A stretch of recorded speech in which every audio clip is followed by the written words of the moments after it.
Hello students. आइए आज की वीडियो में फिर से सुनते हैं कबीर दास जी के कुछ और दोहों की व्याख्या। कबीर कहा गरबियो ऊंचे देखी आवाज।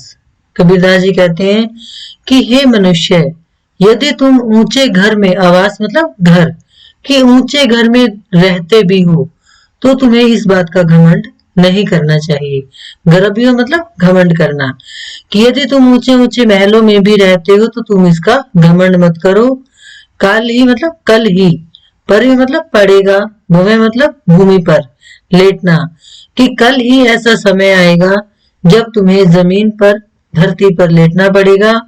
ऊपरी जामे घास, और तुम्हारे ऊपर घास जन्म ले लेगी, यानी तुम्हारे ऊपर घास उग जाएगी। मतलब क्या हुआ कि यदि मनुष्य ऊंचे महल में रहता भी है तो भी एक दिन वो मृत्यु को प्राप्त होगा, उसको जमीन पर लेटना पड़ेगा, यानी वो मिट्टी में मिल जाएगा, या तो उसको दफनाएंगे या उसको जला देंगे, होगा तो मिट्टी ही ना।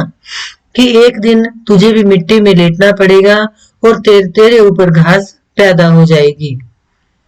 कबीर कहा गरबियो इस जीवन की आस। मनुष्य को संबोधित करते हुए कवि कहता है कि यदि तुमने मनुष्य का जीवन ले भी लिया है, प्राप्त कर लिया है, तो भी तुम्हें इसका घमंड नहीं करना चाहिए।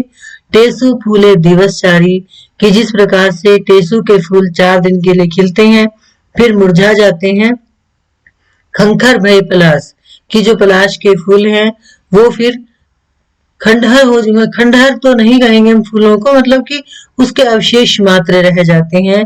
ठीक वैसे ही हे मनुष्य, यदि तुमने मानव के रूप में जन्म भी लिया है तो तुम्हें इसका कभी भी घमंड नहीं करना चाहिए। यह ऐसा संसार है, यहू ऐसा संसार है जैसा सेवल फूल, कि ये जो सारा संसार है ये सेवल के फूल के समान है। सेवल का फूल होता है जो देखने में तो बहुत सुंदर लगता है, लेकिन वो ज्यादा हमारे किसी काम का नहीं होता। इसी प्रकार से कवि कहना चाहता है कि ये जो सारा संसार है ये सेवल का फूल है, देखने में तो बहुत सुंदर है, लेकिन इसकी जो मोह माया है वो हमें हमेशा आकर्षित करती है, पर वो किसी काम की नहीं है। दिन 10 के व्यवहार को, यानी कि तुम 10 दिनों के लिए इस संसार में आए हो। व्यवहार मतलब व्यवहार। झूठे रंगीन भूल, तो ये जो झूठे राग रंग हैं, ये जो झूठे आकर्षण है, ये जो झूठी मोह माया है, इसमें तू अपने आप को भुला मत, यानी कि तू ये मत भूल कि तूने एक बार फिर से इस संसार को त्याग कर भव सागर के पार जाना है, यानी कि तुझे मर जाना है। तेरा जीवन थोड़े समय का है, तुझे ये नहीं भूलना चाहिए, और इसलिए इस संसार के आकर्षणों को, इसकी मोह माया को देखकर तुझे ज्यादा आकर्षित नहीं होना चाहिए। कबीर हरि की भक्ति बिन, धिगी मतलब धिक्कार है, जीवन मतलब जीवन संसार में। कबीर दास जी कहते हैं कि भगवान की भक्ति के बिना इस संसार में तुम्हारा जीवन धिक्कार है, यानी कि यदि तुमने मनुष्य के रूप में जन्म लिया है और तुम इस संसार में आकर भी भगवान की भक्ति नहीं करते तो तुम्हारा जीवन धिक्कार है। धुआं केरा धौलहर जात न लागे बार, क्योंकि तुम्हारा जो ये शरीर है ये कैसा है, धुएं के धौलहर मतलब सफेद भवन के समान। जैसे मान लीजिए कोई भवन धुएं से बना दिया जाए तो वो क्या होगा, थोड़े पल के लिए धुआं रहेगा और फिर विलीन हो जाएगा वातावरण में। वैसे ही तुम्हारा शरीर धुएं के एक सफेद भवन के समान है, जिसको जाने में बिल्कुल भी देर नहीं लगेगी। बार मतलब देरी, यानी कि संसार में तुम थोड़े समय के लिए आए हो, जैसे धुआं थोड़े समय के लिए जन्म लेता है और फिर विलीन हो जाता है, वैसे ही तुम भी थोड़े समय के लिए संसार में आए हो फिर विलीन हो जाओगे। इसलिए जब तक तुम्हारा जीवन है तब तक तुम परमात्मा की भक्ति करो, और जो व्यक्ति मनुष्य के रूप में जन्म लेता है और वो भगवान की भक्ति नहीं करता तो उसका जीवन धिक्कार है।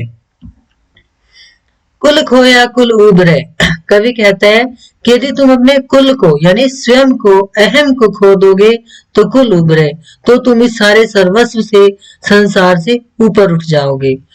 कुल राखियो कुल जाई, लेकिन यदि तुम अपने कुल को, अपने अहम को रखोगे तो तुम्हारा सब कुछ मिट जाएगा, खत्म हो जाएगा। राम निकुल कुल भेटिले, इसलिए कवि कहता है कि हे मनुष्य, तू अपने आप को निकुल कर ले, यानी कि मोह माया से दूर कर ले, और कुल भेटी ले, उस परमात्मा को भेंट कर ले, उस परमात्मा से भेंट कर ले। यहाँ कुल का मतलब है परमात्मा, जो सर्वस्व है। सब कुल रहिया समाई, क्योंकि हमारा सर्वस्व उस परमात्मा में ही समाया हुआ है। अर्थात कवि ये कहना चाहता है कि हमें अपने अहम भाव को छोड़कर इस संसारिक मोह माया से ऊपर उठ जाना चाहिए और परमात्मा से अपना संबंध बना कर रखना चाहिए, क्योंकि जब हम सब परमात्मा से संबंध जोड़ेंगे तभी हमें भव सागर से मुक्ति मिलेगी। कबीर नाव जर्जरी कूड़े खेवन हार, कबीरदास जी कहते हैं कि जैसे मान लीजिए कोई नाव है ना, वो पानी में है लेकिन वो जर्जर है, टूटी फूटी है, और उसको चलाने वाला जो खेवनहार है वो भी मूर्ख है, उसको बचाना नहीं आता, तो क्या होगा? उस नाव में जितना भी सामान है या वो जो नाव है वो डूब जाएगी, और बचेगा कौन? जो उसमें हल्की चीजें हैं जो कि पानी में तैर सकती हैं। ठीक वैसे ही कवि क्या कहता है कि हमारा जो शरीर है वो एक नाव के समान है, और वो शरीर रूपी नाव क्या है? जर्जर है, टूटी फूटी है, कूड़े खेवनहार। और हम जो अपने जीवन रूपी नाव को चलाने वाले हैं, हम सब बुद्धू हैं, मूर्ख हैं, अज्ञानी हैं। हल्के हल्के तिरी गए। अब इस संसार में जितने भी लोग हैं उनमें से जो हल्के हैं, हल्के का मतलब क्या है यहाँ पर? कि जो लोग इस संसारिक मोह माया के बंधन में ज्यादा नहीं बंधते और अपने आप को सब चीजों से हटा कर रखते हैं, वो इस भव सागर के पार चले जाते हैं, क्योंकि वो उसमें तैर जाते हैं। और बूढ़े मतलब डूब जाते हैं, तिनी सिर भार, जो अपने सिर पर बोझ लेकर घूमते हैं। यानी कि जो व्यक्ति संसार की मोह माया के बंधनों में बंधा रहता है वो हमेशा बोझ से, उसका जो जीवन है वो बोझ से भरा रहता है, और वो इस संसार में भव सागर के पार नहीं जा पाता, यानी कि मुक्त नहीं हो पाता, और वो डूब जाता है।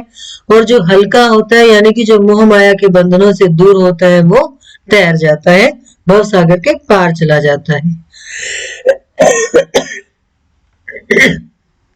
चिंता चिति निवारिये फिर बूझिए न कोई, कि हे मनुष्य, तुम अपने जीवन से चिंताओं का निवारण कर दो। चिंता मतलब समझ गए, टेंशन, चिंताएं, और चिति मतलब मन से, निवारिये मतलब निवारण कर दीजिए। फिर बूझिए न कोई, फिर तुम्हें कोई भी बाधा दुखी नहीं करेगी। इंद्रिय पसर मिटाइए सहज मिलेगा सोई।